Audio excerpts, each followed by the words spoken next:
Welcome to my first impressions for Diablo Immortal. So, the game is out now. I played it about an hour or so and just wanted to share my first thoughts. Now, first and foremost, I'm in India, so it's not technically available in India. So, what I did was on the battle.net launcher, I just selected the European region and went ahead and tried it out, and it worked fine. I had no issues. I played it about an hour after release, my time, so it was like 11:30 India time.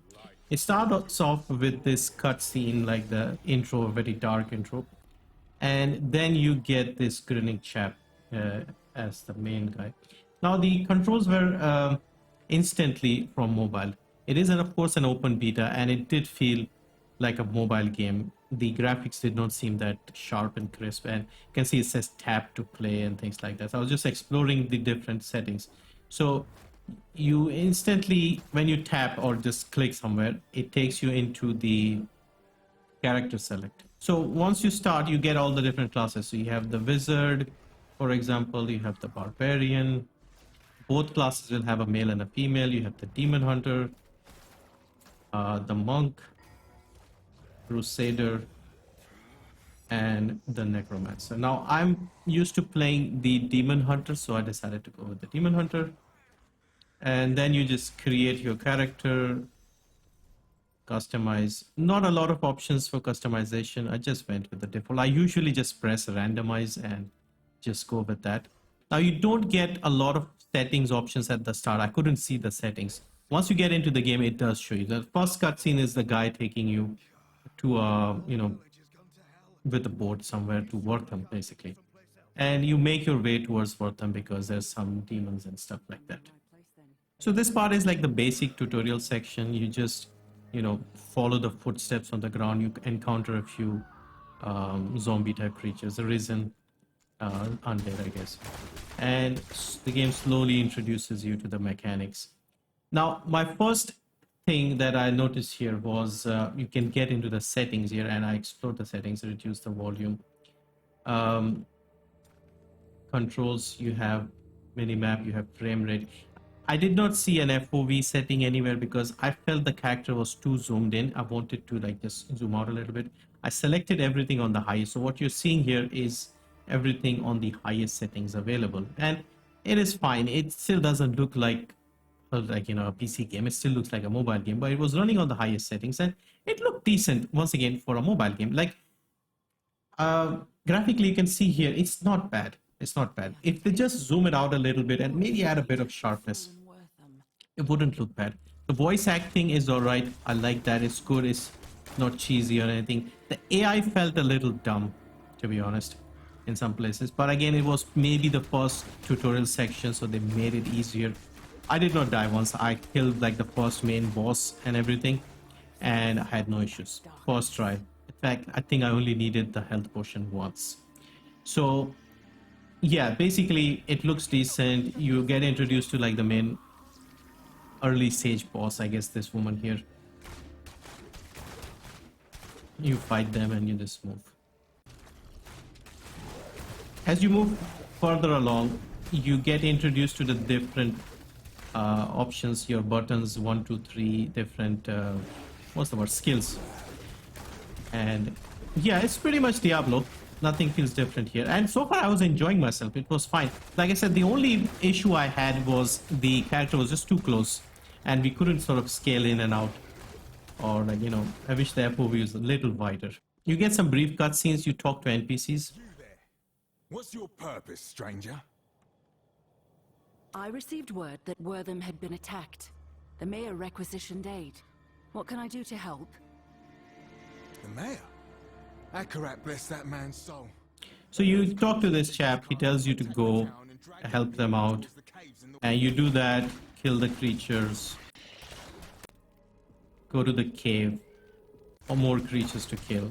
You start getting items getting dropped, crossbows, weapons, armor. It's the first sort of mini boss type creature here.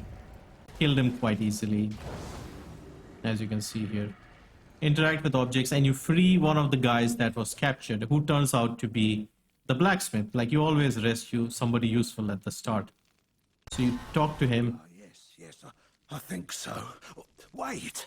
One of the others had a portal scroll, but we couldn't reach it.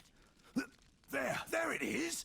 Come, let's leave this miserable place forever. So Mr. Blacksmith makes a portal. You get out of the portal. You go to the town Wortham. He wants to thank you properly, and he will, of course, salvage items and stuff like that. While we were doing that, another creature pops up. Let me show you that. Weep and despair, for the sin of your existence will be bled away. Yeah, he comes through that guy and he just kills him. So next stop was to go and talk to Deckard Cain, the famous recurring NPC character from the Diablo games. You talk to the old guy. He's very happy. He's thankful you're so good and stuff. And I wanted to play further here because when we registered for the game, they said they would give you there's some skin set, cosmetic set that you would get for pre-registering. But here it says you have to finish the first main quest in Wortham to unlock that. Because I'll talk about the cosmetics later here. So anyway, I went further into the caves, picked up some items, and we ran into the main boss here, the woman we encountered earlier. You kill her, she turns into something, or she calls another creature. I don't know what happened here. Massive creature. Even this thing with like its 12,000 health wasn't like that big a deal. We finished him off quite easily. Let me see. Yeah, he drops a lot of stuff. You get a world stone. Yes, cutscene.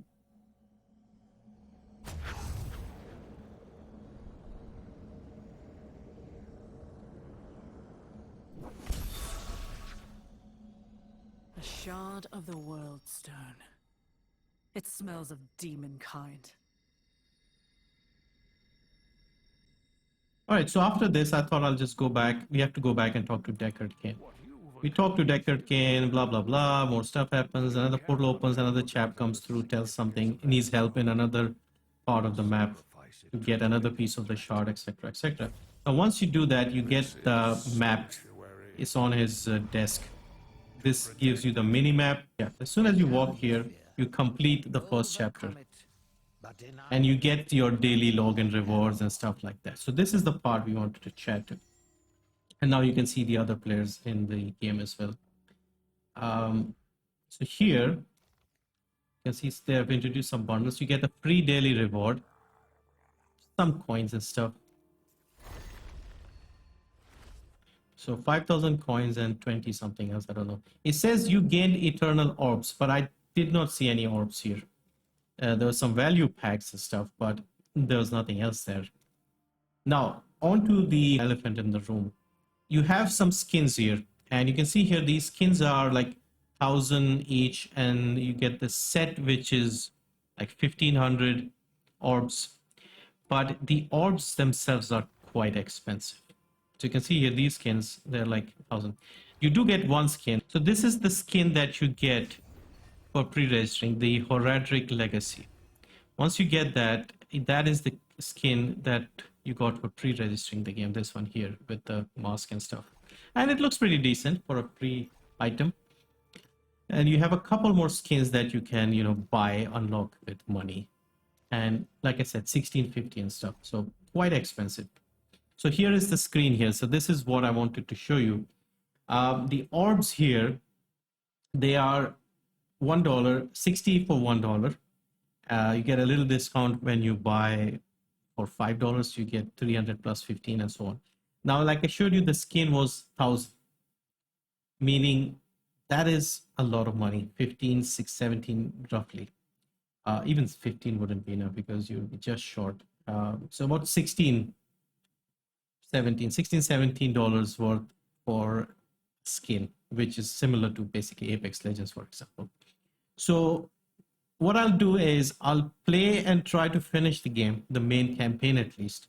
And then I'll make a separate video with my thoughts and how bad the monetization is. Because if it's got pay to win elements in like the end game where you have to, do raids and stuff like that, then this is a no-no.